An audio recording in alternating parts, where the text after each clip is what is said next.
दोस्तों, उत्तर प्रदेश के अंदर अधिकारियों की तूती बोलती है। जो अधिकारी चाहते हैं वही होता है, जिस पर चाहते हैं उस पर एफआईआर दर्ज करवा देते हैं। रामपुर से मामला निकलकर सामने आया। हर किसी ने देखा कि एसआईआर के प्रक्रिया के मद्देनजर एक महिला पर एफआईआर दर्ज करवा दी गई, जिसके तहत 1 साल की सजा भी उसे हो सकती है। लेकिन इस बीच अधिकारियों को फटकार पड़ी है। चुनाव आयोग की तरफ से जो कुछ कहा गया है, अधिकारियों के मुंह पर तमाचा है। किस तरह से यू टर्न लिया गया है बताऊंगा आपको। और एक और मुद्दा है जिस पर यू टर्न लिया गया है। फिर से तारीख बढ़ने वाली है एसआईआर को लेकर, उसकी अपडेट भी आप तक दूंगा। नमस्कार, मेरा नाम हिमांशु मिश्रा है। आप देख रहे हैं 4PM न्यूज नेटवर्क। दोस्तों, सबसे पहले तारीख को लेकर बात कर लेते हैं। एसआईआर की जो प्रक्रिया थी वो 4 नवंबर को शुरू हुई थी और 1 महीने का समय दिया गया था। कहा गया था कि 4 दिसंबर तक सारा कामकाज खत्म करना है। उस बीच हमने देखा तमाम जो बीएलओज थे उन पर दबाव डाला गया अधिकारियों की तरफ से और उन्होंने आत्महत्या तक कर ली। किसी ने नौकरी छोड़ दी, कोई इस्तीफा देकर चला गया। मतलब तमाम तरह की परिस्थिति हुई। देश भर में हंगामा मच गया। उत्तर से लेकर दक्षिण तक ये हालात देखने को मिले। न सिर्फ उत्तर प्रदेश में बल्कि तमाम और राज्यों में भी जो बीएलओज थे उन्होंने जो है अपनी जान गंवा दी। तो ऐसे में सवाल ये खड़ा हो रहा था कि चुनाव आयोग इस पर ध्यान क्यों नहीं दे रहा है। कहा गया कि 1 हफ्ता और बढ़ाया जाएगा। 4 तारीख के बजाय 11 तारीख रखा गया। लेकिन अब जो जानकारी निकलकर सामने आ रही है उसके तहत फिर से 1 हफ्ता बढ़ाया जा सकता है। क्या कुछ कहा जा रहा है, इसको लेकर खबर छपी है। देखिए क्या लिखा हुआ है अमर उजाला पर। अमर उजाला के फ्रंट पेज पर खबर छपी हुई है, एसआईआर दूसरी बार बढ़ेगी अवधि। प्रदेश में 3.25 करोड़ गणना फॉर्म वापस न आने की रिपोर्ट पर चुनाव आयोग गंभीर। नीचे लिखा हुआ है, उत्तर प्रदेश में विशेष गहन पुनरीक्षण के लिए एक बार फिर से 1 सप्ताह का और समय मिलना लगभग तय है। बीएलओ की ओर से करीब 17.7 यानी कि 3.25 करोड़ मतदाताओं के गणना फॉर्म इकट्ठा न होने की रिपोर्ट की गई है। आप समझ रहे हैं, ये जो जल्दबाजी की जा रही है इसमें एक तो गड़बड़ियां हो रही हैं, वो तो एक अलग मुद्दा है ही। जो फॉर्म वापस नहीं आ रहे हैं, कहा जा रहा है कि 1 महीने में सब कुछ हो जाएगा। कहां हो गया 1 महीने में सब कुछ? 1 हफ्ता बढ़ाना पड़ा। और अब एक बार फिर से 3.25 करोड़ जो फॉर्म है वो वापस नहीं आ पा रहे हैं। इसको लेकर जो है जानकारी दी गई है। तो 1 हफ्ते का समय और बढ़ाया जा सकता है। लेकिन सवाल दोस्तों यही है कि इतनी जल्दबाजी करने की जरूरत क्या थी? जो बीएलओज अपनी जान गंवा चुके हैं, क्या वो वापस आ जाएंगे? जिन अधिकारियों पर ये आरोप लग रहे हैं कि उन्होंने दबाव डालकर जान ले ली बीएलओज की, उन पर तो कोई एक्शन नहीं लिया गया। उल्टा एक्शन किस पर लिया गया?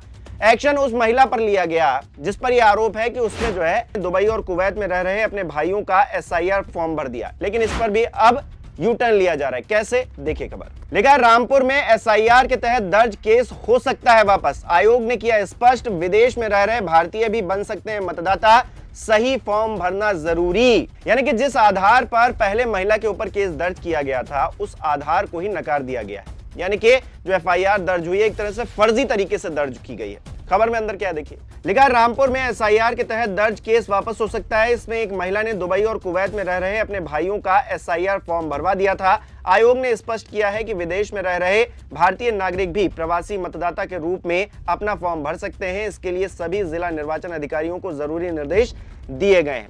असल में ये मामला क्या है जरा समझिए। प्रवासी मतदाता को अगर विदेश जाने से पहले भारत में मतदाता फोटो पहचान पत्र जारी किया गया हो तो उसे फॉर्म 6A प्रस्तुत करने के साथ वापस किया जाएगा। निर्वाचन नामावली के जिस भाग में प्रवासी मतदाता का नाम पंजीकृत होगा उस भाग की निर्वाचक नामावली के अंतिम सेक्शन में प्रवासी मतदाता के रूप में पृथक सूची तैयार की जाएगी। इसके अलावा सामान्य मतदाताओं की तरह प्रवासी मतदाता भी सूची से नाम हटवाने या संशोधन के लिए फॉर्म 7 व 8 का उपयोग कर सकते हैं। प्रवासी निर्वाचक को मतदाता फोटो पहचान पत्र जारी नहीं किया जाता है।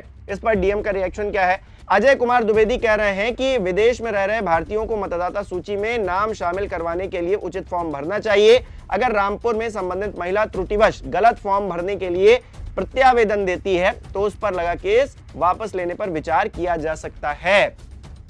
यानी कि आपने पहले तो केस दर्ज कर दिया। किसी आम व्यक्ति पर अगर केस दर्ज होता है तो उसकी मानसिक स्थिति हिल जाती है दोस्तों। तो ऐसे में जो उसे परेशानी उठानी पड़ी है उसका क्या? ऐसे में एक और सवाल ये खड़ा होता है कि आप किस पर केस दर्ज कर सकते हैं, किस पर नहीं कर सकते हैं। नियम कायदे कानून क्या ये बड़े बड़े अधिकारी भी नहीं पढ़ते हैं क्या? आयोग को ये बताना पड़ रहा है। अरे भाई, पहले से ही ट्रेनिंग दी जाए। इस बात को लेकर कितनी बार चर्चा हो चुकी है कि जो बीएलओज हैं उनको ट्रेनिंग नहीं दी गई। ये जो बड़े बड़े अधिकारी हैं, डीएम हैं, इनको भी ट्रेनिंग नहीं है क्या? ये भी नियम कायदे कानून नहीं पढ़ते हैं क्या? किसी को लेकर एफआईआर दर्ज कर दो बस। एफआईआर आपके पास एक साधन है, तो आप सबसे पहले क्या करेंगे, कोई भी अगर आपको गलत दिखेगा तो एफआईआर दर्ज कर देंगे, जांच पड़ताल कुछ करनी नहीं है आपको। तो आपने महिला के ऊपर एफआईआर दर्ज कर दी। उसने अगर गलत फॉर्म भरा है तो क्या जिम्मेदारी बीएलओ की नहीं बनती है, या फिर चुनाव आयोग के तमाम अधिकारी जिन्होंने जो लगातार फॉर्म भरवा रहे हैं दबाव में, उनकी जिम्मेदारी नहीं बनती है क्या? ये अधिकारी जो एफआईआर करवा रहे हैं, इनकी जिम्मेदारी नहीं बनती है क्या कि सही व्यक्ति सही फॉर्म भरे? अगर कोई विदेश में बैठा व्यक्ति भी मतदाता बन सकता है, चुनाव आयोग के नियम ये कहते हैं, तो फिर वो जो महिला है वो सही फॉर्म भरे, इसके लिए कौन उसे बताएगा?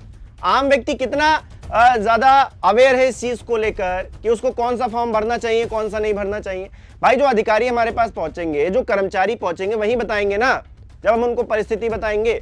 लेकिन उस चीज से तो बच जाया गया, सीधे महिला के ऊपर एफआईआर ठोक दिया गया, महिला को दोषी बना दिया गया। उधर आम आदमी पार्टी ने भी यूपी में एसआईआर में धांधली और मतदाता सूची में गड़बड़ी का आरोप लगाया है। पार्टी के प्रदेश प्रभारी सांसद संजय सिंह के निर्देश पर सोमवार को पार्टी का प्रतिनिधिमंडल मुख्य निर्वाचन अधिकारी नवदीप से जाकर मिला, उन्हें ज्ञापन सौंपा। इसमें अयोध्या प्रांत प्रभारी सरबजीत सिंह मक्कड़ और अयोध्या प्रांत अध्यक्ष विनय पटेल ने भाजपा सरकार पर एसआईआर के नाम पर वोट चोरी का आरोप लगाया।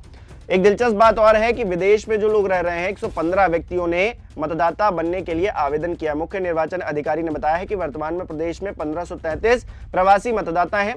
इसके अलावा 115 व्यक्तियों के फॉर्म 6A और प्राप्त हुए हैं। ऐसे नागरिकों को मतदाता बनने के लिए अपने पासपोर्ट वाले पते का वितरण देना होगा। यानी कि जो प्रक्रिया चल रही है, हम देख रहे हैं उसमें नियम कायदे कानूनों के तहत जो काम होना चाहिए वो नहीं हो पा रहा है। अगर कोई व्यक्ति गलत फॉर्म भर रहा है तो उस पर आप एफआईआर कर देंगे और फिर उस पर यू टर्न भी लिया जाएगा।